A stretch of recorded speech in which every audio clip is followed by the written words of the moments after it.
Bonjour, on est content d'avoir appris que vous êtes parti de l'avant avec le projet TMI juridique. On m'a dit que vous avez pris une belle envol, vous avez connu quelques turbulences. Là, ce serait le moment d'atterrir à l'aéroport, faire de petites modifications dans le but d'atteindre de nouveaux sommets. Inquiétez-vous pas, on est revenu pour vous aujourd'hui, l'équipe ET Technique, avec mon équipe composée de Philippe, Charles et de moi-même, Philippe. Nous sommes ici aujourd'hui pour vous donner nos recommandations face aux problèmes que nous avez fait parvenir. Donc, sans plus tarder, je passe la parole à mon collègue Charles. Merci Philippe. Donc aujourd'hui, l'ordre du jour va être en fait l'objectif du nouveau projet. Ensuite, on va passer aux enjeux qui se sont facés à vous pour les décrire et comprendre un petit peu plus qu'est-ce qui s'est passé. Par la suite, on va y aller avec une recommandation directe pour savoir qu'est-ce qu'on va faire. On va proposer un projet de repositionnement et puis on va finir avec la synthèse pour bien que vous compreniez notre projet et comment ça va se passer dans votre entreprise.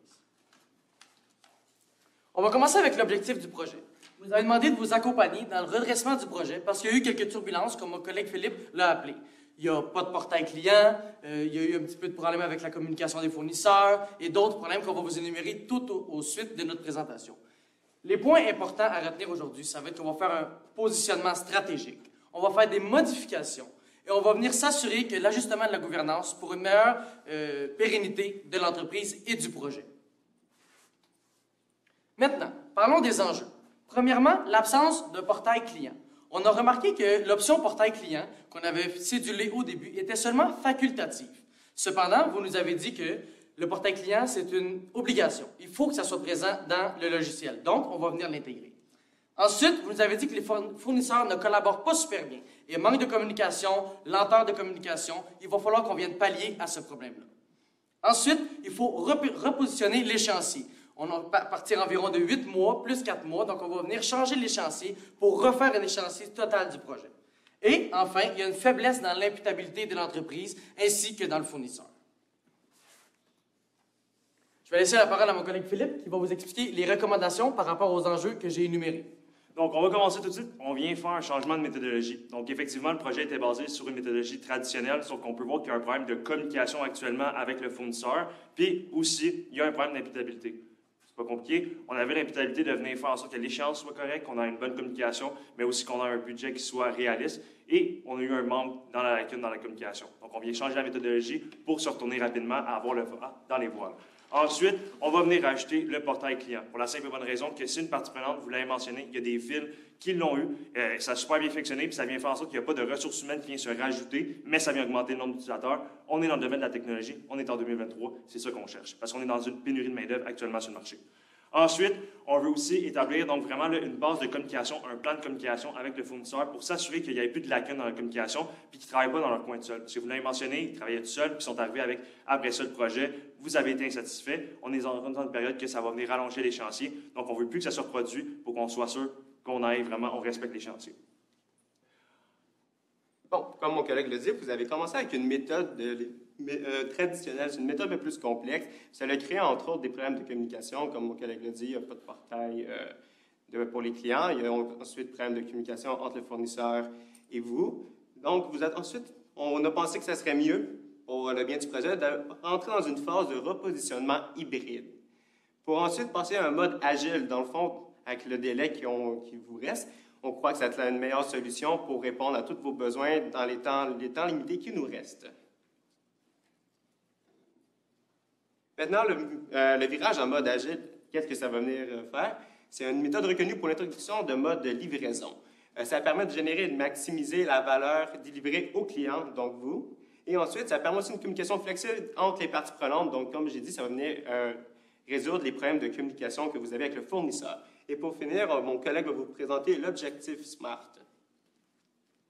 Donc, on voulait mentionner, dans le fond, on est parti du modèle traditionnel. Maintenant, on va dans une phase de repositionnement, mais on veut s'adapter. On ne veut pas aller directement avec le mode agile. Pourquoi? Parce que les employés actuellement, eux ne sont pas habitués nécessairement avec le mode agile. Donc, on était avec le mode hybride, puisque ça combinait les deux. Et à la suite, on va aller vers le mode agile. Mais par exemple, il faut qu'on ait un objectif SMART. Pourquoi? Parce qu'on est rentré dans une étape où on a un échéancier très court. On veut savoir vers où on s'en va, mais on veut aussi que les autres sachent où ils s'en vont.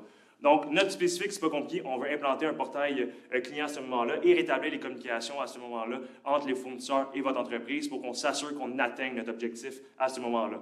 Pour ce faire, on va venir mesurer, dans le fond, des tests de logiciels à ce moment-là avec le département juridique pour s'assurer que le logiciel est fonctionnel parce qu'on le sait, des fois, quand on rajoute une nouvelle chose dans un CRM à ce moment-là, il y a des problèmes. Le CRM peut répondre différemment, mais ça peut aussi causer des problèmes. Donc, on veut vraiment y aller graduellement en ayant une option flexible avec des tests de logiciel.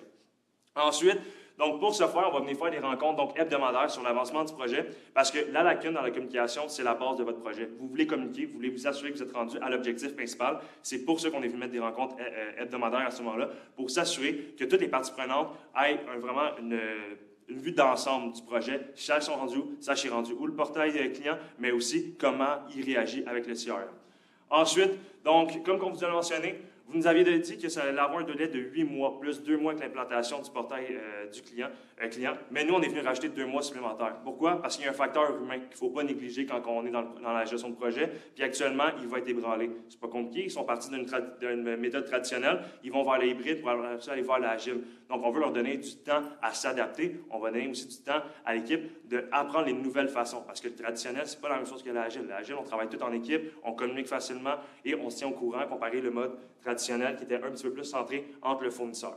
Pour finir, on est venu mettre une méthode temporelle à ce moment-là. On veut que d'ici mars 2023, le portail client soit implanté à ce moment-là et que la communication soit fluide. Parce que ça, c'est la base de votre projet. Si vous voulez aller avec l'implantation de CRM dans toutes les divisions, il faut qu'il y ait une communication qui soit flexible. Donc, on veut que d'ici mars, il n'y ait plus de problème de communication puis que le portail client soit implanté. Merci Philippe. Maintenant, on va y aller un peu avec les impacts du redressement. Qu'est-ce que ça va avoir comme impact sur votre entreprise, sur les chantiers et en même temps sur les coûts? Parce que les coûts, c'est vraiment le facteur majeur qu'il faut prendre en considération. Premièrement, il va y avoir une augmentation des chantiers de 4 mois. Donc, on a 8 mois initial. On va ajouter un 4 mois de redressement qui peut avoir des intangibles, des problèmes, des redressements, peut-être mieux de communication pour s'assurer qu'on s'en va vers la bonne voie. Donc, un total des chantiers de 12 mois. Ensuite, on va avoir une augmentation des coûts de 200 000 $. Ces augmentations de coûts-là portent principalement sur le redressement de la communication, sur le redressement et sur l'ajout du portail sur le logiciel. Ainsi, on a aussi calculé un coût de contingence, parce qu'on pense que des fois, il peut y avoir des variables qu'on n'a pas pris en compte. Donc, on a calculé un 10 % de contingence sur le 200 000 $ pour s'assurer qu'on va mener à bien le terme sans avoir des coûts excédentaires qu'on n'aurait pas prévus et qui peuvent faire qu'on ait des petits problèmes financiers par après.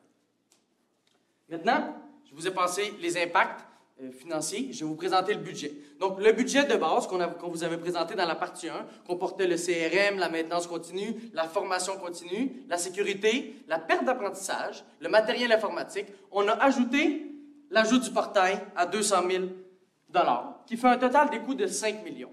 Maintenant, si on va sur le total des revenus, le bénéfice sur la productivité reste la même, donc 4 millions. Mais l'accessibilité devient un peu plus tangible parce qu'il y a plus de monde qui viennent accessible à nos produits. Donc, on pense qu'on va engendrer plus de revenus. C'est pour ça qu'on a augmenté l'accessibilité. Et on a une diminution des failles informatiques comme on avait dans la partie 1. Ce qui nous donne des revenus de 5,8 millions. Donc, on voit rapidement que nos revenus sont plus grands que nos coûts. Qu'est-ce qui est avantageux pour nous? Maintenant, qu'est-ce que ça veut dire pour nous, ça, que les revenus soient plus gros que les coûts? Mon collègue Philippe va vous expliquer. Donc, comme que mon collègue vous l'a expliqué, on est venu calculer le revenu qui était de 5,8 millions. On est venu calculer les coûts de 5 millions avec un bénéfice net de 800 000. C'est sûr qu'actuellement, on est venu recalculer un retour sur investissement parce que la réalité, vous êtes dans un projet, le retour investissement du départ n'est pas le même, il va changer. On est venu le calculer à 14 % actuellement. Ce qui tient encore avec l'industrie, c'est environ entre 10 et 20 %. Donc, on est venu être un petit peu plus conservateur. On est venu quand même mettre un coût augmenté de 200 000 pour la simple et bonne raison qu'on voulait que notre retour sur investissement soit vraiment plus conservateur pour qu'on s'assure que si on a des imprévus, que vous n'ayez pas de mauvaises surprises. Les risques liés à ce projet en tant que gestionnaire, je peux vous confirmer que ce n'est pas quelque chose à négliger. On ne peut pas juste fermer les yeux, croiser les doigts, on va rentrer directement dedans. C'est pour ça qu'on vous a identifié des risques et des solutions. Donc, la première, c'est un risque d'implantation. On doit ajouter une fonctionnalité, entre autres le portail client. Ça ne se fait pas du jour au lendemain. On passe par plusieurs phases. La phase de conception, la phase de développement, entre autres, on va faire le code, la phase des tests, on va trouver les bugs et finalement, on ship ça au client. Fait qu'on a mis sur l'échéancier, on a ajouté 8 mois de base plus 4 mois additionnels prévus pour ça. Ensuite, on a le risque de changement. On va avoir une plus grande communication avec les fournisseurs, donc un contrôle et des rencontres hebdomadaires avec les parties prenantes.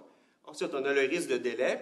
Même si on a mis 4 mois, mais on ne peut pas assurer que ça va nécessairement prendre autant de temps. Fait qu'on a on a fait en sorte que l'échéancier soit un peu plus flexible. Et puis finalement, le risque de coût des développeurs, mais ils n'ont pas payé au salaire minimum, ça coûte cher. Donc, on est venu ajouter des risques, un budget flexible contre un facteur de contingence de 10 % lié au coût de développement des nouvelles fonctionnalités. Donc, si on résume un peu le projet qu'on vous a présenté, vous nous avez demandé de vous accompagner dans le redressement, le repositionnement de l'entreprise parce qu'il y avait des problèmes, notamment par rapport à ce qu'il n'y avait aucun portail pour l'accès client et il y avait un problème avec le fournisseur, un problème de communication notamment. On vous a présenté le redressement suivant qui vient s'ajouter à notre partie 1 de début de notre projet, qui c'est en fait une continuité et on est là aussi pour la suite, bien évidemment. Donc, premièrement, on vous a présenté les objectifs qui étaient de repositionner, de faire un contrôle sur la gouvernance et aussi de s'assurer qu'on ait une vue d'ensemble du projet. Ensuite, on vous a présenté les enjeux qui étaient par rapport à l'accès du portail, par rapport aux communications, par rapport au manque d'imputabilité et aussi par rapport à l'échéancier. On vous a fait une recommandation, donc un échéancier sur 8 mois plus 4 mois, donc 12 mois au total.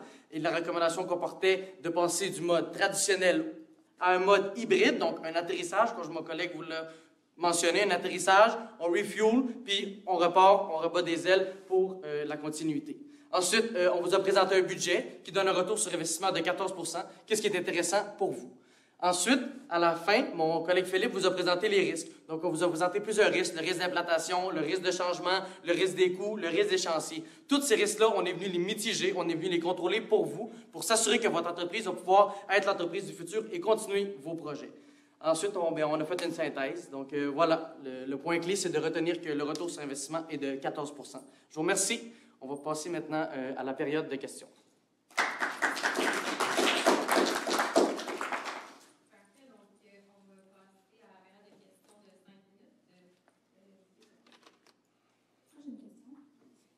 Parmi les éléments à mettre en place, amélioration de la communication et de la gouvernance, c'est quoi concrètement qui va être mis en place pour faciliter la communication ou s'assurer de la gouvernance pour éviter qu'il y ait des dérapages pour le futur? On n'aurait pas vu exactement c'était quoi les actions. Pour la partie communication, on va mettre en place des rencontres hebdomadaires parce qu'en ce moment, on a su que les rencontres entre les fournisseurs, mais ils se font très rarement par année. On veut vraiment un suivi hebdomadaire parce que là, on ne peut pas continuer avec un problème de communication. C'est comme la base dans un couple aussi, c'est la communication. Donc, rendu là, quand il y a des problèmes sur le développement, on ne veut pas attendre 6 mois plus tard, on veut savoir la semaine même. On veut aussi avoir des suivis de progression sur le développement du projet et en plus, un suivi des résultats. Donc, les tests, comment ça se passe, c'est quoi les erreurs, c'est quoi à peu près le temps qu'on va attendre pour que ces erreurs-là vont être fixées. Fait que c'est vraiment des rencontres plus fréquents au cours de l'année avec les fournisseurs. Moi, j'ai une question sur votre budget. Malheureusement, je n'ai pas été là dans votre première rencontre. Si c'est possible de retourner sur votre diapositive. Mais dans votre diapositive globale, à la fin, vous parlez d'un budget de maintenance continue puis de formation continue. Ça, c'est votre budget projet. Donc, je suppose maintenant sur 12 mois. Ouais. Qu'est-ce que vous voulez dire par maintenance continue à 100 000 puis formation continue? Est-ce que ça va se perdurer sur 12 mois? Qu'est-ce qui est calculé là-dedans? C'est une très bonne question. Dans le fond, c'est sûr que la formation est en continu puis la maintenance, puisque dans la réalité, c'est qu'il faut toujours qu'on garde à jour notre CRM. Même si on vient racheter un portail, on est venu racheter le coût de 200 000, mais ça reste que les employés, par exemple, doivent apprendre à utiliser le portail. Puisque c'est un ajout, dans le fond, on s'attend le CRM, on vient racheter un bloc nouveau à ce moment-là, il faut que les employés puissent, dans le fond, l'utiliser puis se former à l'utiliser. Donc, oui, on a utilisé le même portrait global pour qu'on ait une vue d'ensemble sur le portrait, sur le budget. C'est sûr qu'après ça, on est venu racheter les coûts de 200 000, sauf que la formation en continu, c'est que même si on vient racheter le portail à ce moment-là, les employés doivent continuer à être formés à ce moment-là avec le portail pour être de plus en plus user-friendly. Donc, c'est pour ça qu'on a gardé notre budget de vue d'ensemble pour qu'on rappelle que la formation est importante pour les employés, même si on vient racheter un nouveau bloc. Quand vous parlez des revenus, excusez-moi. Oui. C'est des revenus dans le même 12 mois ou c'est des revenus à long terme? C'est les revenus à long terme à ce moment-là. Exactement. Dans le fond, où qu'on est venu racheter, dans le fond, vraiment, là, le revenu, c'est une très bonne question, c'est plus dans l'accessibilité qu'on est venu augmenter le revenu d'environ 100 000. Fait que vous pensez que je vais atteindre ces revenus-là sur combien de temps? Le projet, c'était sur 5 ans, à ce moment-là. Le 100 000, je vous dirais, c'est vraiment plus sur une période de 12 mois, là, à ce moment-là, avec l'accessibilité qu'on est venu augmenter. Mais c'est une très bonne question. Merci. Question pour vous. Là, on ajoute une fonctionnalité sans en retirer d'autres. C'est quoi qui justifie votre choix derrière ça? La fonctionnalité, vous parlez du portail client. Ajout du portail client tel quel au lieu de potentiellement analyser le fait de retirer d'autres fonctionnalités. Mais nous, qu'est-ce qu'on a su dans le mandat, dans le cas, c'est qu'il y a un décès. Vous n'êtes pas content, en fait, parce qu'il manque cette fonctionnalité. Donc, on n'a pas entendu parler que vous n'étiez pas content sur d'autres fonctionnalités, sauf sur une, vous étiez content, c'était le fait que vous pouvez avoir moins de 5000 membres. Donc ça, puisque vous étiez content, on ne voit pas la raison d'enlever cette fonctionnalité-là. Fait que c'est vraiment ça qu'on ne voulait pas enlever un puis en ajouter un. Donc c'est vraiment un point important, le portail client. C'est pour ça qu'on veut l'ajouter sans nécessairement retirer une autre fonctionnalité. Vous avez parlé, dans le fond, sur ces satisfactions qui vous ont été communiquées, que vous allez mettre en place des rencontres plus fréquentes pour diminuer le risque de communication, encore une fois. Puis au niveau des enjeux de délai, vous suggérez, dans le fond, qu'on accepte d'ajouter un 4 mois. Donc, pouvez-vous juste me réexpliquer c'est quoi l'avantage d'ajouter de l'agilité si on ne gagne pas nécessairement de temps dans la livraison du projet? Oui, c'est une très bonne question. Dans le fond, pourquoi? C'est parce qu'on voulait vraiment être plus conservateur dans l'ajout du délai. Donc, on voulait vraiment rajouter 2 mois supplémentaires puisqu'on pense que les employés devront s'adapter. Parce que la méthode traditionnelle versus la mode agile, c'est pas la même chose. Puis, tu sais, on pense quand même qu'il y a une période de repositionnement avec une méthode hybride qui va jumeler les deux. Sauf que c'est pas tous les employés qui vont être en mesure de pouvoir passer aussi facilement de la méthode agile à la méthode traditionnelle. Donc, on veut vraiment y aller d'une façon vraiment graduelle pour pas qu'autant, d'un autre côté, il y ait des erreurs ou des insatisfactions venant de nos employés, mais aussi qu'on s'assure que la transition soit effectuée parce qu'au bout du compte, qu'est-ce qu'on veut? C'est que le projet soit implanté de la bonne façon avec les meilleurs outils possibles. Donc, c'est pour ça qu'on est venu étalonner sur le délai en rajoutant 2 mois supplémentaires. C'est sûr qu'après ça reste un approximatif. Si les employés ont une bonne réponse du repositionnement qu'on fait, et même performent mieux à ce moment-là, bien là, c'est sûr que le délai va être plus court à ce moment-là. Mais on voulait être plus conservateur parce qu'on ne voulait pas non plus les pousser réellement vers la méthode agile sans qu'ils s'habituent à la nouvelle méthode de travail. C'est pour ça qu'on est venu mettre en place un objectif. On est hybride pendant 2 mois, c'est ça? Approximativement, oui.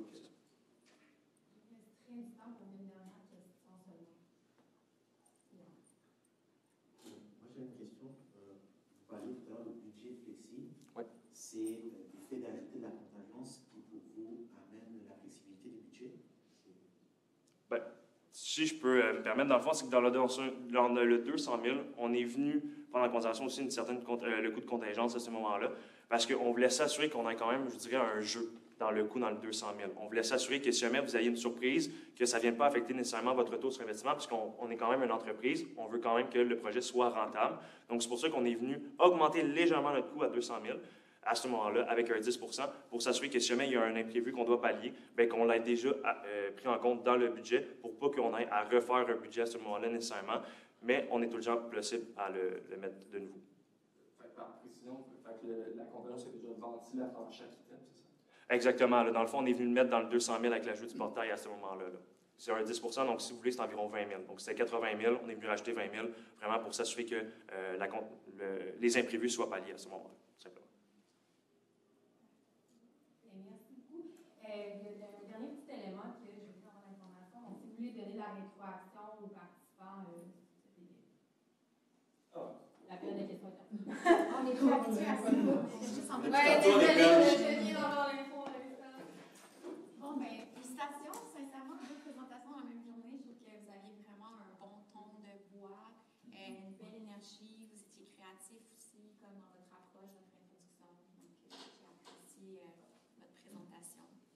Je dois avouer aussi, nous, on était sur l'autre coup ce matin. C'est la première fois qu'on voit aussi un budget aussi étoffé, un retour sur investissement, des choses comme ça. Donc, c'est sûr que nous, ça nous plaît aussi. Là. Il y a quand même un sens, là, parce qu'on en a vu d'autres qui étaient comme trop. L'autre chose que je veux vous dire aussi, du changement traditionnel vers l'agile, c'est intéressant votre approche, c'est intéressant de passer par du hybride pour se rendre au agile. Une rétroaction à réfléchir, cependant, c'est que c'est un gros changement de méthodologie de travail. 2 mois, c'est vraiment pas long. Pendant que vous êtes en train de faire un changement de méthodologie, en termes de réalisme, c'est pas réaliste là, comme échéancier que vous vous donnez. Ce qui aurait pu être intéressant, par exemple, dans cette approche-là, c'est de comprendre comment vous vouliez vous rendre vers l'agilité. C'est-tu des étapes? Est-ce qu'on commence par des équipes? Est-ce qu'on commence par mettre en place des PO, des backlogs? ça aurait été intéressant de voir votre approche par rapport à ça. Je dirais que vous avez une belle cohésion d'équipe, spécialement vous êtes 3, vous n'êtes pas 4, hein, donc bravo. Faire attention à cette planche-là, autant je l'ai aimée, autant il faut faire attention de ne pas avoir la même échelle de temps hein, dans les différents chiffres.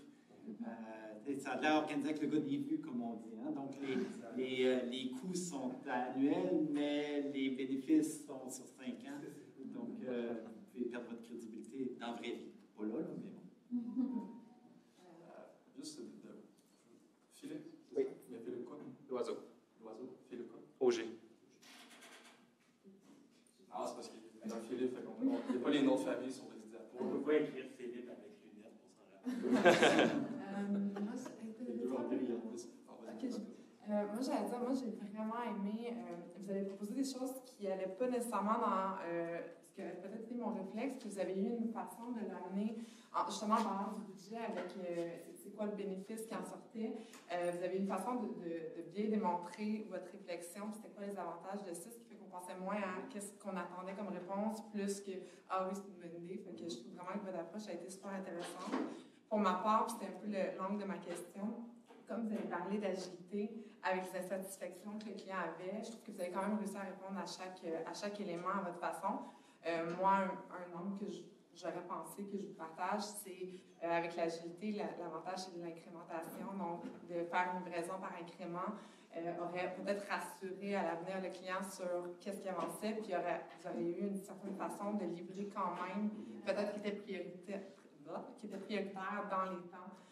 Puis mettre qui était moins prioritaire dans la suite. C'est juste une recommandation, mais j'ai très apprécié. Un petit clin d'œil par rapport à ça, nous aussi, peut-être un peu ma question par rapport à on peut juste ajouter, sans retirer, on peut prioriser à même un backlog, comme Pierre a expliqué. Donc, on aurait pu jouer là-dessus, tout à fait. En termes de présentation, par exemple, la conclusion que vous avez faite, de revenir sur l'ensemble des points en abrégé, ça nous rappelle, après 15 minutes d'écoute, ce que vous avez dit au début. Ah, mais c'est vrai, on a positionné les enjeux.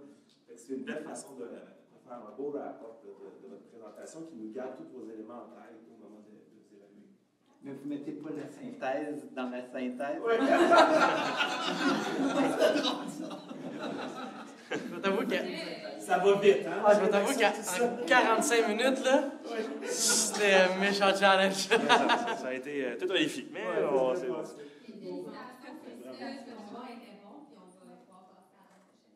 Merci d'avoir été là. Merci beaucoup. Bonne journée. Bonne fin de journée.